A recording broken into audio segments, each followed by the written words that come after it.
Korban tenggelam di Danau Sunter, Jakarta Utara akhirnya ditemukan. Korban tenggelam kemarin sore karena nekat berenang ke tengah danau.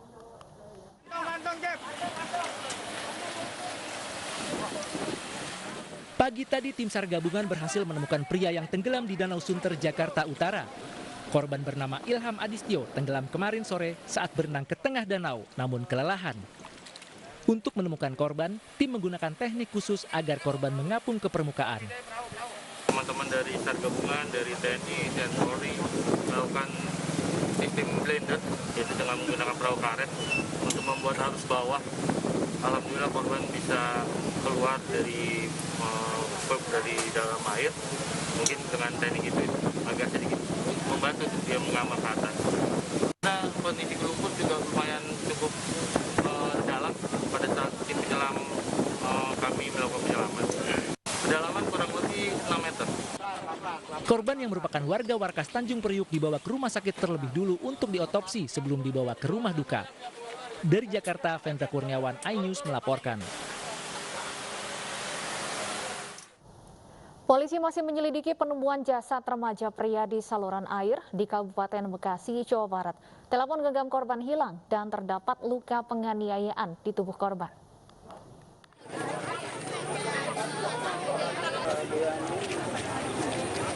Polisi masih menunggu hasil otopsi Muhammad Saman Padilla, remaja yang ditemukan tewas di saluran air di Desa Sukawangi, Kabupaten Bekasi, Jawa Barat, Minggu sore. Diduga remaja ini menjadi korban perampokan dan pembunuhan karena telepon genggam korban hilang dan terdapat luka penganiayaan di tubuh korban. Korban luka di bagian mata serta memar di kepala bagian belakang. Ibu korban histeris saat mengetahui anaknya yang baru berusia 18 tahun tewas di saluran air. Menurut camat setempat, malam sebelum jasad ditemukan, korban sempat berpamitan akan ke rumah ayahnya. Saat itu korban dijemput oleh seorang temannya. Korban itu mau ke bapaknya, karena orang tuanya tuh udah pisah, udah lama gitu kan. Dan mereka itu setiap minggu selalu datang ke bapaknya minta uang gitu. Dia dijemput sama seseorang, itu temennya, nggak tahu siapa gitu, motornya disimpan di rumahnya, dia berangkat sama temennya. Untuk identifikasi ditemukan luka-luka di pelipis sebelah kanan, luka. Untuk luka lainnya tidak ada. Itu ada dugaan korban pembunuhan gitu? Untuk dugaan pembunuhan belum, yang jelas ditemukan luka di pelipis jatuh ke got.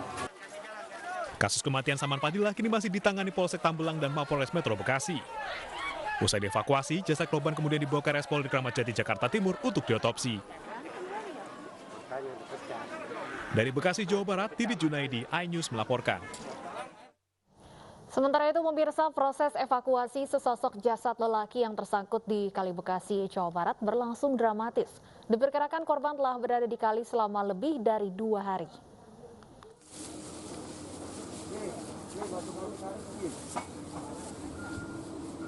Warga perumahan Kemang Pratama, Rawalumbu, Kota Bekasi, Jawa Barat, Minggu siang digegerkan dengan penemuan sesosok jasad lelaki yang tersangkut di Kali Bekasi. Sulitnya medan dan posisi mayat yang tersangkut membuat tim relawan mengerahkan sejumlah peralatan, termasuk perahu karet dan tali temali. Setelah berhasil diangkat ke atas perahu, jasad korban kemudian ditarik ke darat dengan bantuan sejumlah tim evakuasi gabungan.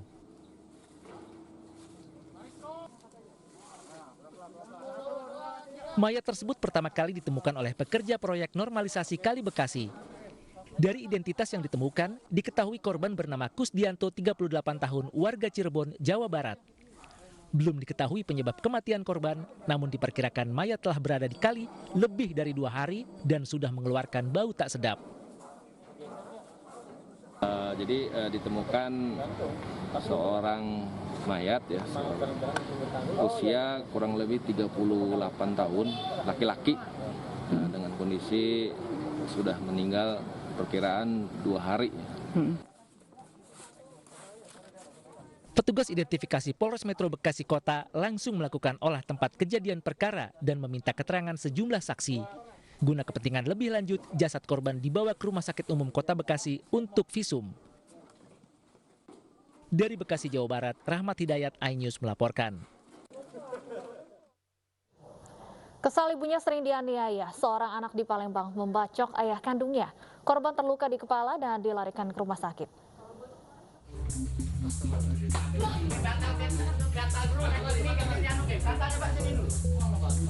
Seorang pria di Kelurahan Kalidoni, Palembang, Sumatera Selatan, dievakuasi warga dalam kondisi berlumuran darah. Edi, 40 tahun, terluka parah di bagian kepala usai dibacok anak kandungnya sendiri. Edi pun langsung dilarikan ke rumah sakit. Pembacokan terjadi diduga karena sang anak kesal ibunya sering dianiaya korban. Pelaku yang bernama Oktaprianus pun ditangkap polisi. Polisi juga menyita parang dan palu besi yang digunakan pelaku untuk membacok korban. Pelaku kini masih diperiksa di Polsek Kalidoni, Palembang. Dari Palembang, Sumatera Selatan, Guntur, iNews melaporkan. Dan untuk mengetahui lebih lanjut terkait motif anak membacok ayah kandungnya, sudah bergabung bersama kami Kapolsek Kalidoni AKP Evial Kalza. Selamat sore Bu Kapolsek. Ya, selamat sore Mbak. Baik, Bu Evi, apa motif pelaku membacok ayah kandungnya sendiri? Apakah benar karena kesal ibunya sering dianiaya? Ya, awalnya memang bermula sang pelaku mendengar keributan antara orang tuanya, antara ayahnya si korban dengan si ibu dari pelaku. Karena sering kejadian tersebut, si anak mendatangi dan pada saat melihat posisi ibunya terancam, si anak mengambil alih.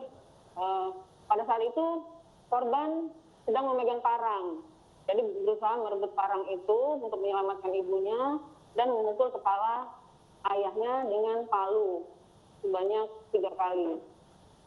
Artinya sebenarnya aksi pembacokan ini tidak direncanakan sebelumnya? Ya, refleks tidak direncanakan karena memang kejadiannya saat itu terjadi percekcokan antara ayah dan ibu si pelaku. Lebih kepada aksi membela ibunya yang hampir atau sedang dianiaya oleh ayah kandungnya sendiri? Ya, cenderung kejadiannya seperti itu karena memang antara ayah dan ibunya sering terjadi percekcokan dan anaknya beberapa kali melerai, ternyata masih sering terjadi dan saat itu mungkin di luar dari kesadaran si anak bergerak melakukan tindakan yang di luar dari kesadarannya. Tapi selain menganiaya ibunya, apakah pelaku sendiri juga pernah dianiaya oleh ayah kandungnya? Kalau untuk sementara ini tidak ada keterangan bahwa anak pernah dianiaya oleh bapaknya. Cuma untuk ibu memang sudah beberapa kali dilakukan oleh si korban. Apakah sudah ada keterangan yang diberikan oleh ibu pelaku sekaligus istri dari korban, Bu Evi? Nah, kebetulan sampai dengan hari ini kita sudah berusaha beberapa kali mendatangi istri korban, keluarganya. Dari pihak keluarga sendiri tidak mau melakukan memberikan keterangan ataupun membuat laporan ke pihak Polsek. Sehingga kita juga memerlukan waktu kemarin, kita tetap tindak lanjuti dengan membawa pelaku ke Polsek. Selanjutnya kita proses secara hukum, bagaimana prosedur tetap kita lakukan penyidikan untuk kita mintai keterangan lebih lanjut. Dan saat ini untuk tersangka sendiri masih berada di Polsek. Sedangkan untuk pelaku, hari ini kita mendapat kabar bahwa pelaku meninggal dunia. Korban atau pelaku Ibu Evi yang meninggal dunia? Maaf, saya salah. Korban yang meninggal dunia di rumah sakit. Setelah dirawat selama 2 hari lebih, hampir 3 hari, korban dinyatakan meninggal dunia oleh dokter. Sempat dirawat di rumah sakit namun meninggal dunia. Kalau dari keterangan yang digali sementara dari pelaku, sudah berapa lama aksi penganiayaan ini sering dilakukan ayahnya? Kalau penganiayaan itu sendiri memang berulang. Setiap kali ada kejadian mereka sudah terbiasa melakukan percekcokan, namun tidak sampai ke parah hari itu. Apakah sebelumnya ibu korban ini pernah mengalami luka fisik akibat penganiayaan oleh ayahnya? Kalau sebelumnya tidak pernah. Baik, apakah juga ada rencana melakukan tes kejiwaan, Bu, terhadap tersangka? Untuk sementara kami melihat untuk tersangka sendiri masih sebatas normal, jadi masih kita lakukan penyidikan, masih proses pemeriksaan karena hari ini tepatnya hari Senin korban meninggal dunia, jadi anaknya sendiri belum tahu kalau ayahnya meninggal dunia. Namun dari proses pemeriksaan ada rasa penyesalan dari si pelaku. Dan mengingat dari keterangan sementara bahwa ini merupakan aksi membela ibunya, apakah ini akan berpengaruh terhadap proses hukum nantinya kepada tersangka? Untuk sementara kita masih menerapkan untuk pasal hukumnya, kita terapkan ke 351 KUHP. Untuk ancaman hukumannya, Bu Evi? Untuk sementara mungkin masih untuk 351, 5 tahun penjara. Baik, terima kasih AKP Evi Alkalza, Kapolsek Kalidoni atas informasinya. Selamat sore. Pemirsa, polisi menangkap seorang mucikari dan 3 perempuan di sebuah hotel di Palembang, Sumatera Selatan. Mirisnya, ketiga perempuan yang ditawarkan melalui aplikasi online ini masih berusia belasan tahun.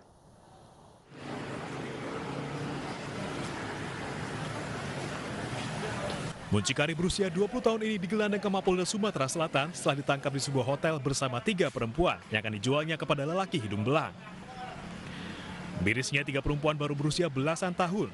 Mereka dijanjikan sejumlah uang untuk melayani pria hidung belang melalui aplikasi online. Untuk 1 kali kencan, pria hidung belang membayar Rp600.000 atau 1,5 juta untuk 2 wanita.